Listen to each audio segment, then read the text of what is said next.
Olá! A partir desse vídeo vamos explicar a proporção dos alimentos no trato alimentar. Vamos começar falando sobre a ingestão de alimentos e como ela ocorre. A mastigação é o primeiro processo. Nela é usado os dentes molares e os dentes incisivos.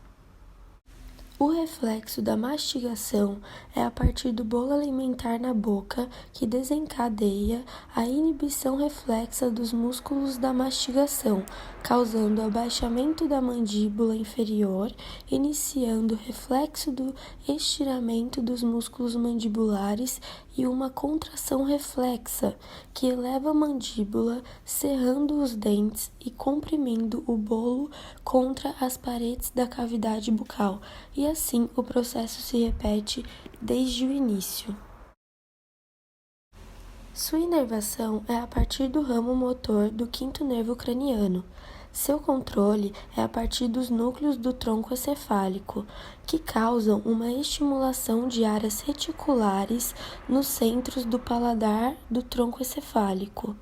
Também é estimulado por áreas do hipotálamo, amígdala e córtex cerebral, que ficam próximos das áreas sensoriais do paladar e do olfato. A importância da mastigação é o trituramento do alimento em partículas pequenas, pois as enzimas digestivas elas só agem na superfície das partículas dos alimentos e previne escoriações do trato gastrointestinal e facilita o transporte do alimento. Quando é ingerido frutas e vegetais crus, ocorre um rompimento das membranas de celulose indigeríveis ao redor das porções dos nutrientes, permitindo a digestão dos alimentos. Logo após o processo de mastigação, ocorre a deglutinação. Nela existem 3 estágios que eu vou falar em seguida. O primeiro estágio é o estágio voluntário, onde o alimento está pronto para deglutinação e é comprimido e empurrado em direção à faringe. Com a pressão da língua, ele empurra o alimento para cima e para trás contra o palato. O segundo estágio é o estágio faríngeo, onde ocorre a estimulação das áreas de receptores epiteliais da deglutinação, fazendo uma série de contrações musculares, onde a traqueia se fecha e o esôfago se abre, e ocorre uma onda peristáltica rápida que força o bolo alimentar para as partes superiores do esôfago. O terceiro estágio é o estágio esofágico. Nela ocorre a condução rápida do bolo alimentar que vai até o estômago. Ocorrem também nela 2 tipos de peristaltismo. O peristaltismo primário, que é a continuação da onda peristáltica que começa lá na faringe e percorre até o estômago. E o secundário, que resultam da distensão do próprio esôfago para o alimento retido, continuando até o total esvaziamento. O esfíncter, ele é um músculo circular esofágico que está presente na porção final do esôfago. E ele é muito importante nesse processo, porque ele permanece tonicamente contraído em condições normais, mas quando a onda peristáltica da deglutinação desce, ocorre o relaxamento receptivo, que permite a fácil propulsão do alimento deglutido para o estômago. A faringe, ela também serve para respiração, porém, ela se converte por apenas alguns segundos em trato digestório. Agora, vou explicar as funções motoras do estômago. Eu dividi ela em 4. A primeira é o armazenamento, que é a formação de círculos concêntricos de alimento na proporção oral do estômago à medida que o alimento chega. O reflexo vagovagal Ele consiste no estômago que reduz o tônus da parede muscular do seu corpo, permitindo a distensão e a acomodação de alimento até o limite de 0,8 a 1,5 litros. Agora vamos falar sobre a mistura e a propulsão dos alimentos no estômago.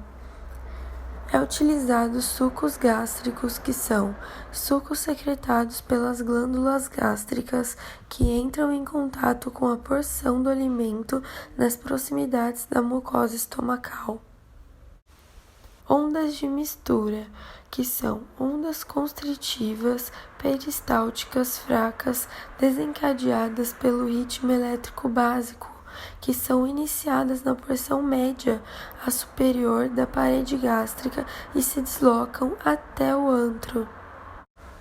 É utilizado também o quimo, que é uma mistura que passa ao intestino após ser misturado com as secreções gástricas no estômago. E as contrações da fome, que são contrações peristálticas rítmicas no corpo do estômago que ocorrem quando o estômago fica vazio por várias horas.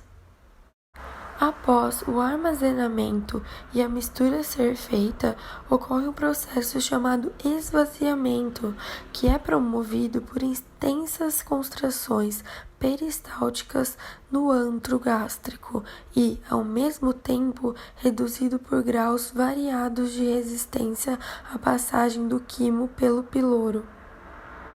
É feita também a regulação do esvaziamento, que é realizada por sinais do estômago e do duodeno, tendo esse último um papel mais importante, controlando o esvaziamento do quimo, com a intensidade não superior a que a quimo pode ser digerida no intestino delgado. Em seguida, essa mistura chega ao intestino delgado, e ele causa constrições, que é quando a porção do intestino delgado é distendida pelo quimo. O estiramento da parede intestinal provoca contrações concêntricas localizadas, espaçadas ao longo do intestino e com duração de fração de minutos, as quais causam segmentação do intestino delgado, dando esse aspecto de um grupo de salsichas ao órgão. Quando a série de contrações de segmentação se relaxa, outra logo se inicia em outros pontos, entre os anteriores contraídos, dividindo assim o quimo 2 a 3 vezes por minuto, promovendo a mistura do alimento com as secreções do intestino delgado. Ocorrem também movimentos propulsivos, que é quando o quimo é impulsionado pelo intestino delgado por ondas peristálticas que ocorrem em qualquer parte do órgão. Esses movimentos são controlados por sinais nervosos e hormonais, que vem a partir da atividade peristáltica, que é aumentada pela distensão na parede do duodeno, causada pela entrada de quimo e pelo reflexo gastroentérico. Além disso, hormônios como gastrina, a insulina e a serotonina intensificam a motilidade intestinal, mas, em contrapartida, a secretina e o glucagon atuam como inibidores. Existe uma válvula chamada iliocecal. Essa válvula tem uma importante função, que é evitar o refluxo do conteúdo fecal do cólon para o intestino delgado. Essa função é controlada pelo esfíncter iliocecal, que normalmente permanece levemente contraído e retarda o esvaziamento do conteúdo ileal no seco. Essa contração e a intensidade do peristaltismo no ilho terminal é controlada pelos reflexos originados no seco e mediado pelo plexo mioentérico, nervos autônomos extrínsecos. O seco, se ele se distende, ocorre uma contração no ilho secal que se intensifica e o peristaltismo ileal é inibido, o que retarda o esvaziamento de mais químio no ilho para o seco. Após todo esse processo, existem movimentos no cólon. Esses movimentos são para a absorção da água e de eletrólitos e também de um armazenamento do material fecal. Os movimentos de mistura, eles são chamados de austrações, que consistem em grandes contrações combinadas de faixas circulares e longitudinais de músculos que fazem com que a porção não estimulada do intestino grosso se infle em sacos denominados austrações, que às vezes se movem lentamente em direção ao ânus e contribuem com alguma propulsão do conteúdo colônico para adiante. Movimentos propulsivos de massa também ocorrem e eles podem assumir o papel propulsivo, sendo um tipo modificado de peristaltismo, caracterizado pela formação de um anel construtivo em resposta à distensão ou irritação em um ponto do cólon. Então, no colo distal do anel construtivo, as austrações desaparecem e o segmento passa a se contrair como unidade, impulsionando o material fecal em massas para regiões mais adiantes. Bom, por último, ocorre o movimento de defecação.